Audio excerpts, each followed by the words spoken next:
다음으로 오늘 제가 처음 본 축복이라는 아이인데요. 예. 축복이는 일단은 제가 아버님하고도 얘기를 좀 거치기는 했지만 예. 이 상태가 코에 대한 상태가 상당히 많이 호흡하기가 좀 힘들어 보인다 라는 느낌이 좀 들기는 하더라고요. 누런 코를 많이 흘려요. 예, 그래서 노란 색깔 콧물도 좀 많이 보이고 이런 것들이 좀 보였는데 일단은 제가 거쳐본 바로는 일단은 코에 감염 요인이 좀 심하게 있는 것 같아요. 근데 그 감염 요인이라는 게 저희가 실제로 보고 하면 이 감염 요인이 저희가 뭐 세균성의 어떤 감염 요인이 있고 그죠? 예. 아니면 뭐 곰팡이성의 감염 요인이 있을 수도 있고 예. 아니면 바이러스성의 어떤 감염 요인이 있을 수도 있고 한데 일단은 제가 생각했을 때는 바이러스성의 어떤 감염 요인이 있는 게 아닌가라는 예. 생각은 좀 듭니다.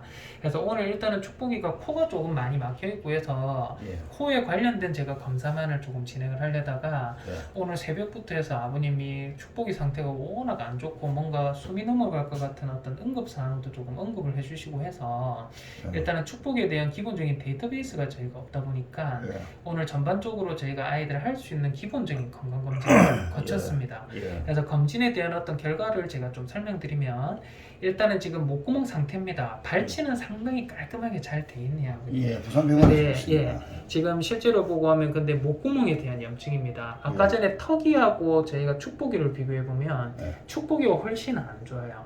예. 목구멍에 대한 염증이 심한 상태다라고 얘가 저희가 볼 수가 1년 있고, 넘게 실제로는 저희가 그거 외적으로는 이제 잇몸 염증 옆쪽으로 보고 하면 상당히 발치가 잘 돼 있어서 염증은 그렇게 심하지는 않아요. 예. 심하지는 않고 두 번째로 지금 보면 코입니다. 코. 예. 코는 지금 보면 누런 색깔 콧물 같은 것들이 코 안에도 지금 비쳐서 저희가 보이는데 실제로 일단은 저희가 진정을 했을 때 코 안이 많이 막히음이 들려서 예. 첫 번째로 제가 이제 석션이라는 통을 넣어가지고 코 안에 한번 확보를 한번 해봤어요. 예. 그래서 오른쪽 콧구멍은 쑥 잘 들어가더라고요. 예. 근데 반대로 왼쪽 콧구멍은 안 들어갑니다. 석션통이. 어. 코 구멍 자체가 조금 좁아져 있다라고 저희가 지금 평가가 되고요. 예. 일단은 코가 좁아져 있는 원인이나 이런 것들은 제가 조금 이따가 좀 설명을 드릴 건데 예. 일단은 코를 속션을 하려고 해도 예. 이 좁아진 통로를 따라서 나오는 코 바람에 대한 부분 때문에 숨쉬기가 조금 힘들어 보이고요. 예. 석션을 통해서 노란 색깔 고름 같은 게 나오기는 나오는데 예. 너무 많이 나오거나 과하게 그러지는 않더라고요. 네. 이것도 제가 조금 이따가 좀 설명을 드릴 건데 예. 일단은 콧물에 대한 거를 저희가 뽑아서 네. 혹시나 세균이나 곰팡이 감염이 있는가 싶어서 염색 검사라는 걸 거쳐봤어요. 예. 거쳐봤더니 일단은 보면 염증 세포라는 게 지금 많이 보입니다. 근데 예. 문제는 염증 세포는 보이는데 염증을 일으키는 원인이 되는 세균이나 곰팡이들은 아무 장면에서도 보이지는 않습니다. 예. 그래서 코에 단순하게 염증이 있다라는 것을 뜻하기는 하는데요. 이 염증이라는 게 저희가 유래가 되는 거는 여러 가지 요인이 있지만 제가 생각을 했을 때는 뭔가 허피스 바이러스하고 조금 연관이 있는 게 아닌가라는 생각이 듭니다. 일단 제가 저희 축복이에 대한 코를 먼저 보기 전에 일단 제가 고양이 아이들이 코의 구조에 대해서 먼저 좀 설명을 좀 드릴게요. 그래서 콧구멍은 사람이나 동물이나 똑같습니다. 저희도 사실은 이런 두개골이라는 거를 가지고 있고 코라는 부분이 있는데 일단 콧구멍은 숨을 쉬기 위한 공간이에요. 그래서 코로 저희가 보면 숨이 이렇게 들어간다고 치면요, 이 숨이 통로를 따라서 이런 식으로 해가지고 실제로 기도라고 해서 이제 목구멍 안으로 공기가 들어가고 공기가 반대로 바깥으로 나올 때는 요 방향의 역순을 통해 가지고 코 바깥으로 나옵니다. 근데 콧구멍에 대한 어떤 숨이 들어가고 나가고 하는 통로는요, 이 통로가 메인적인 통로기는 하지만 이 숨이 들어가서 숨이 통과를 하는 장소들이 있는데요.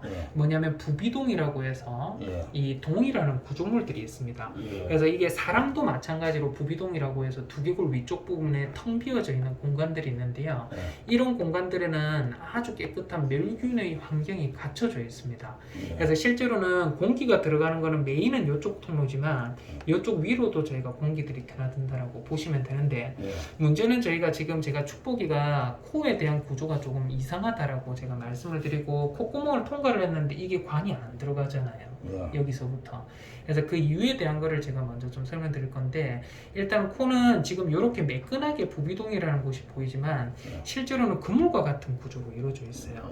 그래서 코에 대한 부분이 들어가고 하면 이 공기들이 그물과 같은 구조물을 미로와 같은 구조물을 다 통과를 해서 이런 식으로 들어가게 되는 원리를 나타내는데요. 이런 거를 저희가 CT라는 거를 촬영을 통해서 보면 이렇게 드러나요. 예. 그래서 콧구멍을 통해서 요게 바람이 들어가고 예. 아까 전에 있는 요 구조물이 뭐냐면 그물 구조물이거든요. 예. 요렇게 생겨 있는 구조물. 예. 그래서 이 구조물의 바로 위쪽에는 저희가 부비동이라고 해서 공기가 들어있는 통로가 있습니다. 예. 아까 전에 조금 더 단순하게 표현된 부분에 요 공기가 들어있는 통로, 그리고 여기 미로처럼 생겨 있는 네. 통로들이 여기 위치를 해 있어서 실제로 CT라는 거를 찍어보면 콧구멍에 대한 부분 나타나고 여기 미로처럼 돼 있는 부분 나타나고 네. 여기 보면 아무것도 없는 공기가 들어있는 통로들이 보이잖아요. 예. 이게 정상적인 아이들이 코에 대한 구조물이거든요. 네. 근데 저희가 정상적인 아이들이 CT로 찍으면 이런 식으로 나오지만 엑스레이도 이런 거와 비슷한 결과물을 저희가 보입니다. 그래서 이게 제가 이제 정상적인 아이들이 방사선을 먼저 한번 보고 이제 저희 축복기 거를 한번 볼 건데요. 일단 엑스레이를 찍으면 이렇습니다. 지금 보시면 네. 코 구멍입니다. 구멍이 있고 여기 미로와 같은 구조물이 있고요. 네. 여기 보면 검은색 통로 보이시죠? 예. 예. 여기도 마찬가지로 코가 짧은 아이인데 네. 코 구멍이 있고 미로와 같은 구조물이 있고 공기가 차 있는 구멍들이 있잖아요. 예. 요게 정상적인 아이들입니다. 공기가 차고 있는 공간들이 일반적으로 한 개에서 두 개 정도가 위쪽으로 보여야 되는데 엑스레이를 찍으면 저희 축복이는 제가 엑스레이를 찍은 거를 한번 보시면 코 안에 있는 구조물이 크게는 안 보여요. 예. 안 보인다라는 게 좀 문제인데 일단은 지금 한번 보시면 이렇습니다. 예. 그래서 전부 다 그였네요. 예, 좀 뭔가가 하얗죠 전부 다. 예. 예, 구조물이 없어요. 그 말인즉슨 이 공기가 차 있어야 되는 요 공간에 뭔가가 있는 겁니다. 이게 뭐냐면 요게 부비동이라고 불리는 사이너스라는 공간인데요. 예. 부비동 안에 염증이 있어요.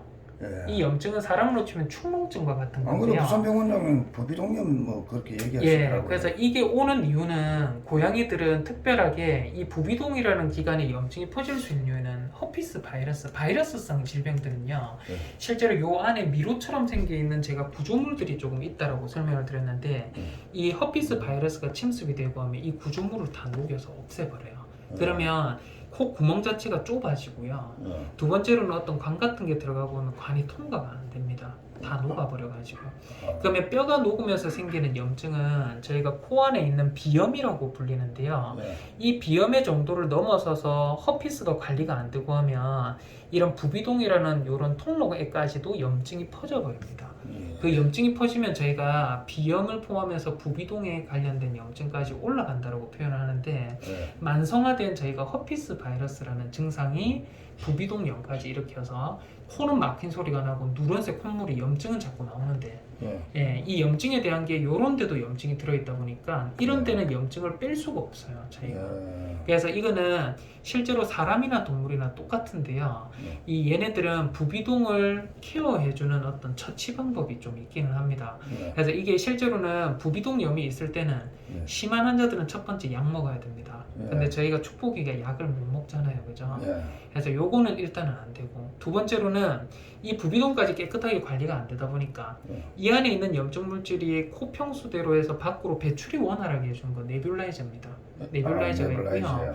세 번째는 뭐냐고 하면 이게 관리가 안 될 수도 있기 때문에 실제로 수술입니다. 뭐냐면 요 안에 염증이 있기 때문에 이 안에 염증 때문에 결국에는 계속 이게 만성화가 되는 거거든요. 여기를 깨부수는 거예요. 여는 겁니다, 구멍을. 예. 예, 구멍을 열어서 확보를 하는 건데 실제로 모식도 기준으로 보고 하면 동물들이 이렇습니다. 지금 보면 부비동이라는 통로가 이런 식으로 있는데요. 예. 이 통로를 깨야 되잖아요. 예. 이거를 저희가 옆면에서 본 게 아니라 윗면에서 바라보면 이런 식으로 보이거든요. 예. 그래서 이 위쪽에 있는 요게 이제 부비동이라는 장소인데 예. 이쪽으로 구멍을 내는 거예요. 예. 그래서 모식도에서 보면 이런 식으로 고양이 기준으로 보면 예. 점점 돼 있는 요 부분을 구멍을 뚫어요. 예. 구멍을 뚫으면 지금 요 밑에 보이시는 요 구멍 요렇게 검은색 보이는 부분에 예. 하얀색 염증이 있다 보니까 구멍을 뚫어서 예.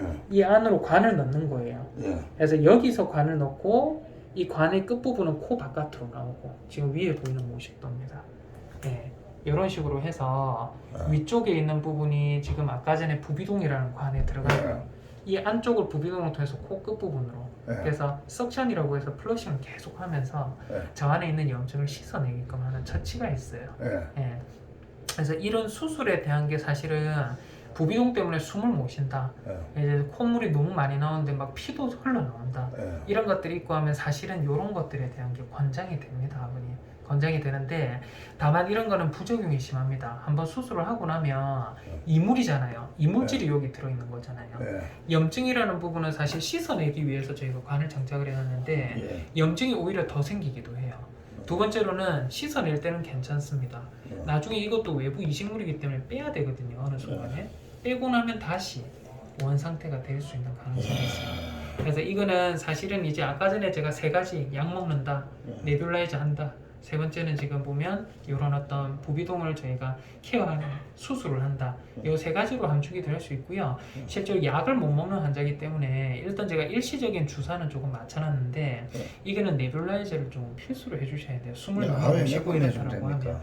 그래서 이거는 하루에 몇 번 정해져 있지는 않습니다. 숨쉬기가 힘들다라고 하면 사실은 사람들도 숨쉬기 힘든 환자 산소통으로 해서 힘들 때마다 하듯이 힘들 때마다 해주는 방법밖에는 없어요. 아, 예. 예, 그런 방법밖에 없고 저 안에 있는 염증이 얼마나 심하냐고 하면요. 실제로 저 안에 뭔가 물질이 차 있다는 건 제가 아까 전에 보여드렸잖아요. 예. 근데 실제로 염증에 대한 수치를 저희가 보고하면 염증 수치 지금 급성 염증 수치도 올라 있고요. 예, 19.5까지 정상인데 25.1입니다. 그리고 저희가 급성 염증 수치라고 해서 12시간 안에 발생하는 염증 수치도 10까지 정상인데 53이에요. 그러다 보니까 염증이 지금 코 쪽으로 심하다 보니까 그 부분에 문제가 있는 거지. 나머지 건강상에는 제가 체크를 다 해봤는데 일단 목구멍에 대한 구내염 심합니다. 나오고 있고요. 일단 이제 나머지 식욕에 대한 부분은 괜찮고 잘 먹어요. 근육량이 지금 부족하다. 라고 나오고 있고 나머지 혈당 지금 병원 와서 스트레스 좀 받고 있다. 요거 말고는 모든 건강 상태 괜찮습니다. 그래서 결국 말씀드리면 아이가 이 오늘 새벽에도 조금 뭔가 이상하고 이렇다는 게 숨쉬기가 힘들어서 일시적으로 조금 뭔가 저산소증에 빠져든 게 아닌가. 저도 그런 것 같아요. 라는 생각이 들고 일단은 나머지 저희가 종합적으로 평가를 했을 때 이상이 있거나 이런 거는 없었어요. 예, 그래서 일단은 코에 대한 문제 같다라는 생각이 좀 들고 이거는 네뷸라이저를 한번 해보시고 일단은 이것도 정확하게 원인을 밝혀드릴 수 있습니다. 제가 허피스라는 가정에서 설명드렸지만 코에 대한 부분을 망가뜨리는 호흡기계에 대한 검사는 여러 가지가 있습니다.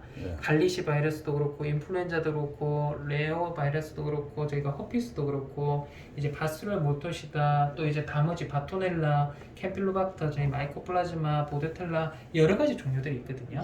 그래서 이런 거를 저희가 유전자 검사를 거치면 아이 콧물을 가지고 뭐 때문에 생기는지는 확인을 해드릴 수 있어요. 그러면 그 원인에 따라서 저희가 치료를 하면 되는데 이게 허피스일 가능성이 조금 높겠다라는 거죠. 그래서 이런 것들은 이제 원인을 정확하게 알고 싶다 하면 제가 검사는 의뢰 보내드릴 거고요. 아닌 것 같으면 일단은 네뷸라이저 하면서 아이 상태를 한번 보는 걸로 그렇게 좀 보는 검사를 원장님이 생각하실 때는 검사를 해볼 필요가 있겠습니까? 이 검사를 해서 원인을 확인하는 건 좋아요. 근데 원인이 저희가 보면 바이러스성 같은 경우에는 완치를 내리기가 힘든 경우기는 합니다. 그래서 원인을 알기는 알지만 치료하기가 방법 자체는 저희가 약도 못 먹고 이런 아이다 검사 보니까 비용은 많이 들겠습니까? 요거는 한 26만 원 정도 들어요. 많이 드네. 많이 들어요. 많이 들고 해서 이거는 사실은 원인을 정확하게 확인하기 위하면 필요한 검사기는 한데 원인에 따라서 뭐 약을 먹든 해야 되는 아이인데 약도 못 먹고 축복이 같은 경우에는 지금으로서는 제가 봤을 때는 네뷸라이저를 좀 해주는 게 최선이지 않을까. 그래야 되겠네요. 라는 생각은 좀 듭니다. 알겠습니다. 그래서 일단은 축복이는 네뷸라이저 액은 집에 있으시죠? 네뷸라이저는 해주면 됩니다. 있으시죠? 있습니다. 그래서 한번 네뷸라이저는 한번 집에 이 용액도 있으시죠?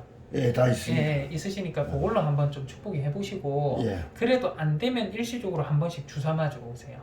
그러면 조금은 또 완화가 될 거거든요. 그래서 그렇게 좀 보도록 하겠습니다. 알겠습니다. 알겠습니다, 어머님. 예.